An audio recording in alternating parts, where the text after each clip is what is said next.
Hello everyone, and welcome to my Bold and Beautiful Today channel. Ridge makes a suggestion to Brooke. Brooke Logan accepted Ridge Forrester's proposal. Rana, a regular customer, came into Forrester Creations to pick up her outfit for a benefit. Rana expressed her continued support for Brooke and Ridge's reunion when interacting with Brooke and Katie Logan. On Tuesday's BMB episode, Taylor Hayes gradually came to terms with the fact that Ridge was truly leaving her for Brooke at the Forrester guesthouse. Taylor broke down in tears as she expressed her gratitude for their time together. Taylor reassured Ridge that since her life and family were in Los Angeles, she would not flee. Even though Taylor and Ridge will always be close, she assumed that Brooke might be his true calling and essentially granted him permission to pursue her. Brooke was beginning to fear that Ridge would never return to her at the office, but he finally showed up with a rose and proposed marriage. After accepting the proposal, Brooke was overjoyed and vowed to always be Ridge's Logan. Ridge and Brooke kissed each other to confirm their reconnection. Ridge is engaged to Brooke after splitting from Taylor. Taylor announces at the guest house that Brooke's ridiculous hold on Ridge ends today. She refuses to cry and let him go. Taylor claims that he will eventually leave Brooke once more. He apologizes and doesn't expect her to comprehend. Everything changed when he almost lost her in Naples. He recalls that when he was saving Brooke, she spat up water. That helped him understand what life would be like without Brooke. He apologizes, he never intended to hurt Taylor. She sobs while holding him. She assures him that she will be all right as he backs off. Despite the anguish, she is grateful for their time together. She has seen what they will always have because of the engagement.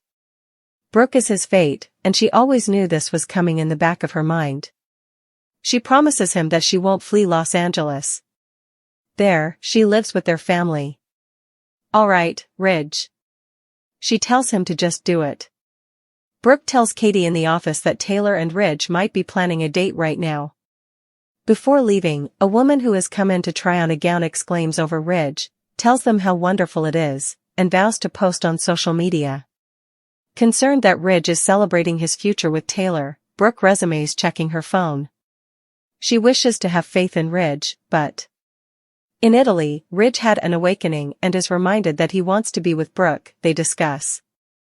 Although she is certain he plans to return, she fears his duty to his family may take precedence. Katie promises that he will surprise her by bringing flowers. Brooke requires some alone time to gather her thoughts. After telling her to never lose hope, her sister leaves. While trying to work, Brooke keeps thinking about Ridge and herself and is reminded of some of their most treasured moments. Logan, Ridge growls as he comes. In slow motion, she gets up, and he declares that he doesn't want to lose her. He asks her to marry him while holding a rose.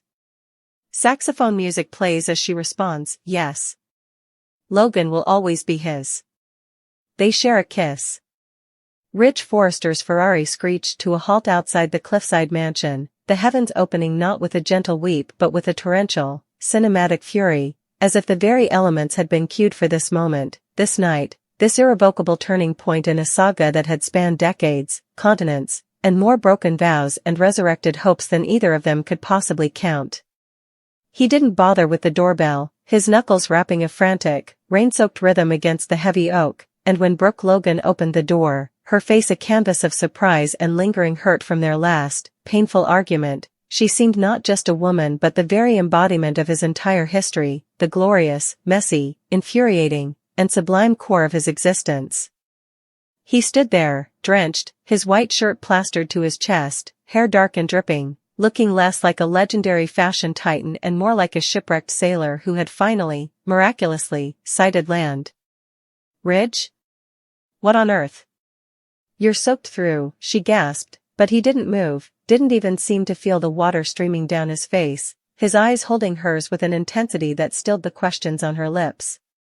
Without a word, he reached into the pocket of his ruined jacket, his fingers, trembling not from the cold but from a nervous energy so profound it seemed to vibrate the very air between them, and pulled out a small, simple velvet box, its presence in his hand so monumental, so utterly world-altering, that Brooke's breath hitched in her throat, a soft, preemptive sob of understanding. This was not the polished, rehearsed proposal of a Forrester patriarch. This was something raw, something real, something stripped of all the designer armor and public spectacle that usually defined their lives. "I was driving," he began, his voice a low, gravelly rasp against the percussion of the rain, "and I had this whole speech planned. I was going to take you to the most expensive restaurant in Beverly Hills, have the violins play, do it all with the ring on a dessert plate or some other nonsense we've seen in 100 movies." He took a step closer, the water from his clothes creating a small puddle on her pristine floor, but neither of them noticed or cared. "And then the sky just opened up. And I realized that's us, Brooke. It's never been the calm, sunny days. It's been the storms. The thunder and lightning, the mess, the chaos, getting lost and finding our way back in the pouring rain. Our love has never been a peaceful little garden, it's a force of nature. And I don't want calm. I don't want easy. I want this. I want the hurricane if it's with you. I want the arguments and the making up. I want the decades of history that nobody else can ever understand.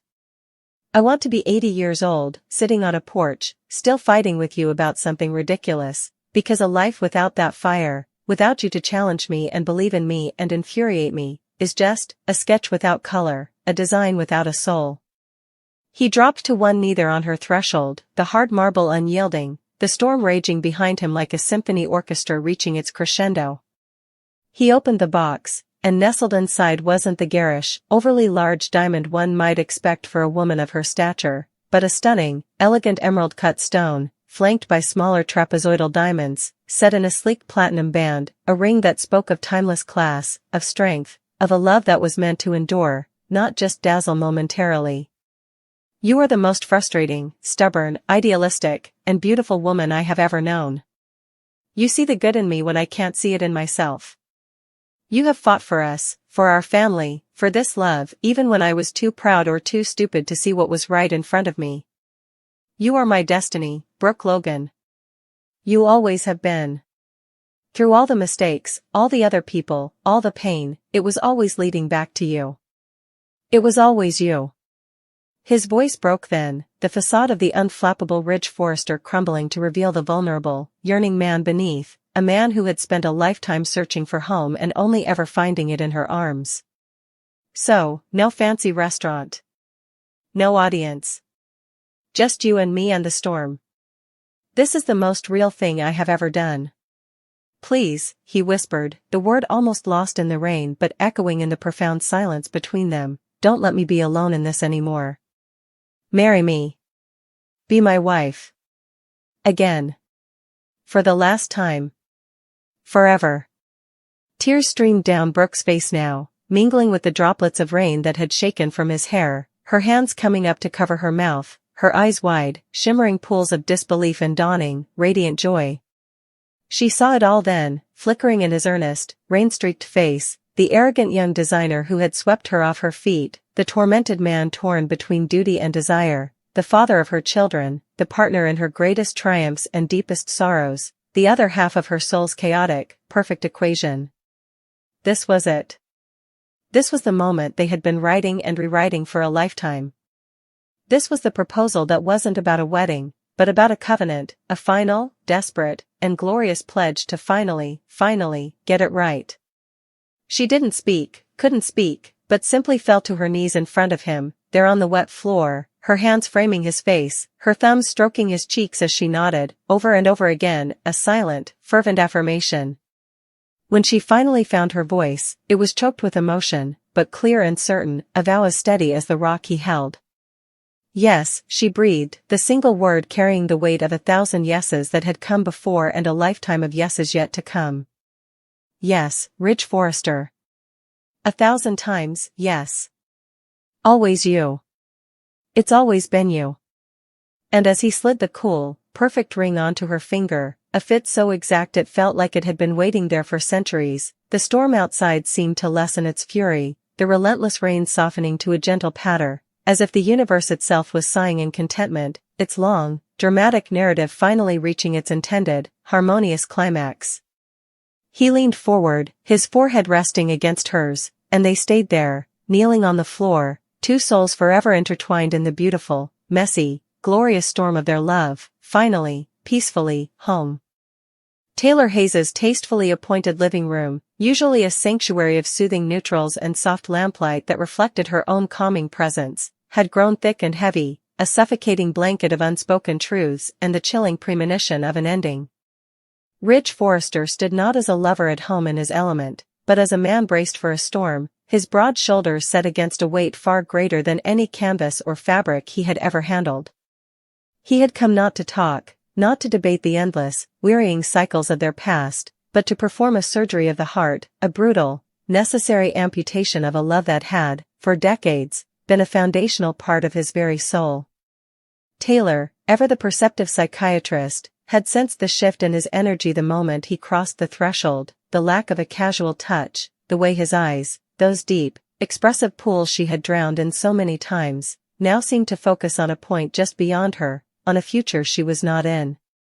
"Ridge?" she asked, her voice a gentle probe, yet laced with a tremor of fear she could not conceal.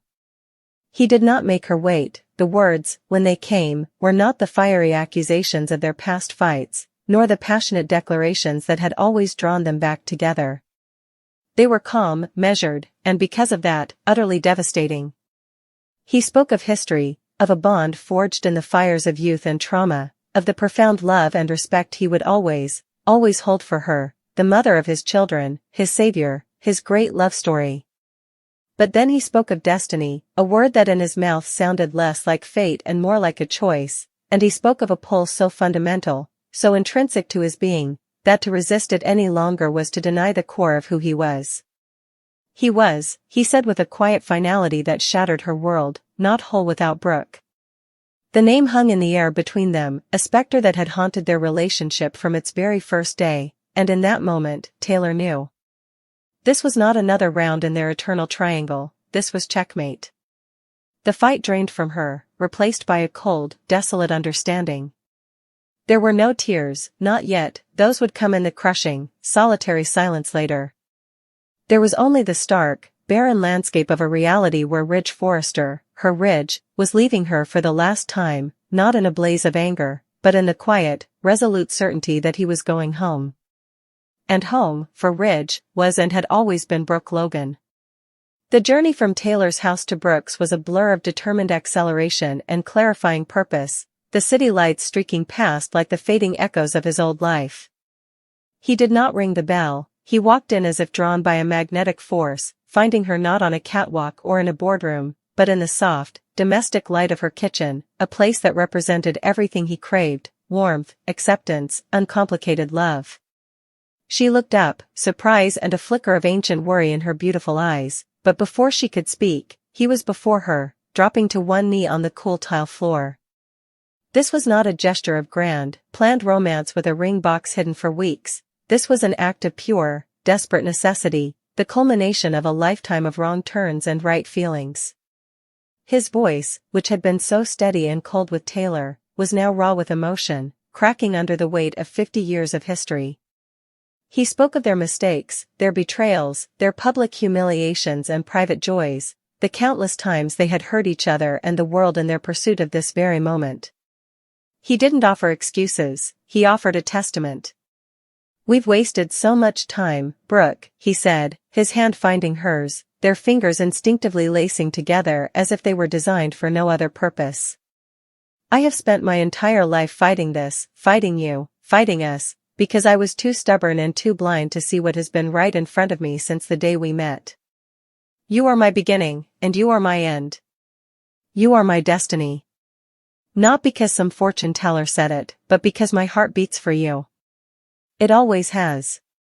And then, from his pocket, he produced not a velvet box, but a single, stunning diamond ring he had designed for her years ago and had carried with him ever since, a silent promise to himself he had been too afraid to keep until this very second.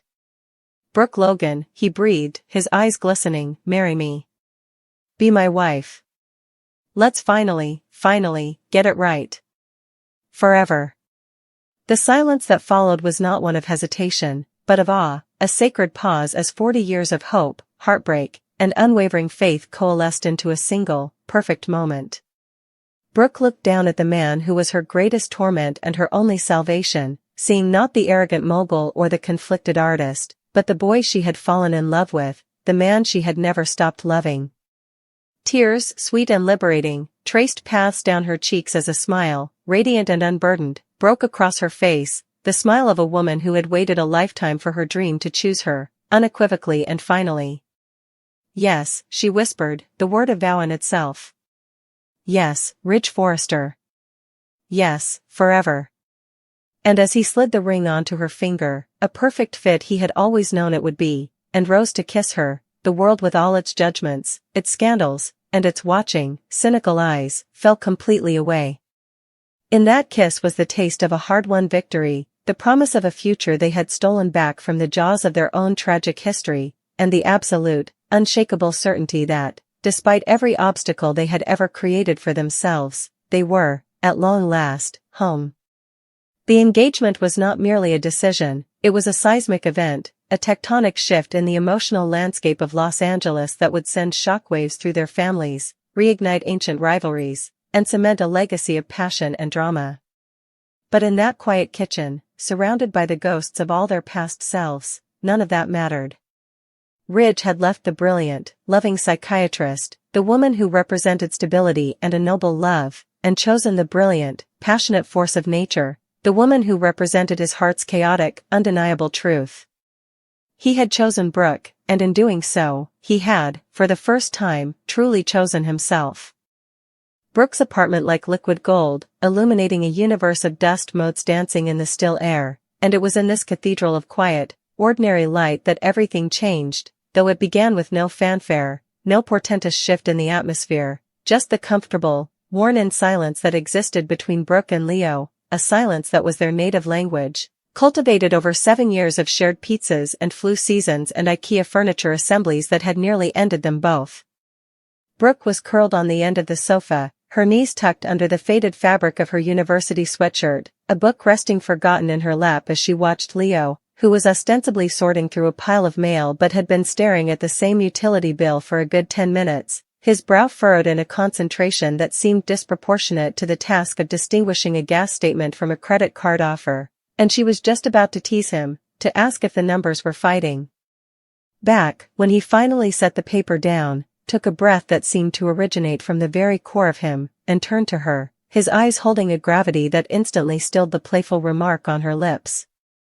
He didn't speak at first, but simply looked at her, and in that prolonged silence, Brooke felt a curious sensation, as if the room were tilting ever so slightly, the axis of her world shifting on a silent pivot, and she knew, with a certainty that bypassed logic and reason and settled deep in her bones, that this was not a moment about a bill or weekend plans or what to make for dinner, this was a threshold. Remember, Leo began, his voice a low, warm rumble that seemed to harmonize with the hum of the refrigerator down the hall, that weekend we got lost hiking in the Catskills? The one where the map was useless and it started pouring, and we had to shelter under that giant, gnarled hemlock that looked like it had been there since the beginning of time? Brooke nodded, a smile touching her lips at the memory of their shared, sodden misery that had, by the end, transformed into helpless, aching laughter. I remember you saying we were probably going to have to build a lean-to and live off berries, she said, her voice softer than she intended. I remember being cold and wet and genuinely annoyed, Leo continued, a faint smile gracing his own features, though his eyes never left hers, but I also remember looking at you, with your hair plastered to your forehead and a smudge of mud on your cheek, and thinking, with this same absolute clarity I'm feeling right now, that there was no one else on this entire planet I would rather be lost with. That if being lost meant being with you, then I wanted to be lost forever. He paused, and the air between them grew thick with unsaid things, charged with a potential that made Brooke's heart begin a slow, heavy drum against her ribs. For 7 years, Brooke, you have been my compass and my destination. You're the reason I find my way home, and you are my home. Every stupid joke, every rolled eye, every time you steal the blankets and every time you make coffee exactly the way I like it without me asking, it's all a thread in this incredible tapestry of us that I never want to stop weaving. He slowly slid off the couch, not onto one knee in some dramatic, practiced gesture, but onto both, settling before her as a supplicant might before something sacred, his posture one of reverence and vulnerability, and he took both of her hands in his palms warm and slightly rough, familiar and beloved. My life is infinitely better with you in it. It's simpler, and louder, and messier, and so much more beautiful. You are my best friend, my favorite hello, and my hardest goodbye.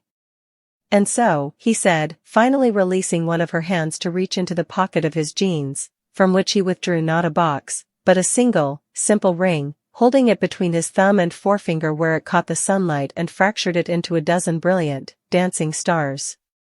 It was perfect, a slim band of rose gold, holding a solitary, square-cut morganite stone the color of the palest, most beautiful blush, flanked by two tiny, sparkling diamonds. It was not a ring from a magazine or a movie, it was a ring that was utterly, completely her, a fact that stole the breath from her lungs. Brooke Eleanor Miller, he said, his voice steady now, filled with a love so profound it felt like a physical force in the sun-drenched room, will you do me the incredible honor of becoming my wife?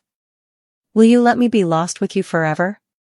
Time did not stop so much as it condensed, collapsing in on itself until this single, shimmering point was all that existed, the feel of his hands, the earnest, hopeful love in his eyes, the way the light gleamed on the ring that represented a future she had dreamed of but never truly allowed herself to picture in such vivid, tangible detail. She saw it all then, in a dizzying, exhilarating rush, not just a wedding, but a life. Mornings waking up to his face, arguments over whose turn it was to take out the recycling, painting walls in a house of their own, holding his hand in a hospital delivery room, growing old together on a porch somewhere, their hands, now young and smooth, gnarled and intertwined. A lifetime of ordinary, extraordinary moments, all built on the foundation of this profound and simple friendship. A sob, half laughter, half pure, unadulterated joy, escaped her, and tears she didn't even know had gathered began to spill down her cheeks, tracing warm paths on her skin. She tried to speak, but her voice was a choked whisper, so she simply nodded, her head moving emphatically up and down as she squeezed his hand with all her strength, and when she finally found her voice, it was thick with emotion but clear with certainty. Yes, she breathed, the word feeling inadequate for the universe of feeling it contained. Leo, yes. 1,000 times, yes. Forever. The radiant, relieved smile that broke across his face was the most beautiful thing she had ever seen, a sun dawning just for her, and his hands trembled slightly, a rare show of nerves now vanquished, as he carefully, tenderly, slid the ring onto her finger. It fit perfectly, as she knew it would, he knew her the way he knew his own heartbeat. It felt not like something new placed upon her, but like something that had always belonged there, a missing piece finally clicking into place, its weight both a delightful novelty and an ancient truth. He leaned forward then, and she met him halfway, their foreheads coming together as they knelt on the worn rug, their breath mingling, the silent, joyful tears from her cheeks now meeting his. They stayed like that for a long time, wrapped in the golden light of the afternoon, in the immensity of their new, promised future, the quiet apartment now hallowed ground, the sight of a miracle so gentle it was heard only in the synchronized rhythm of their hearts, beating together, finally, as one.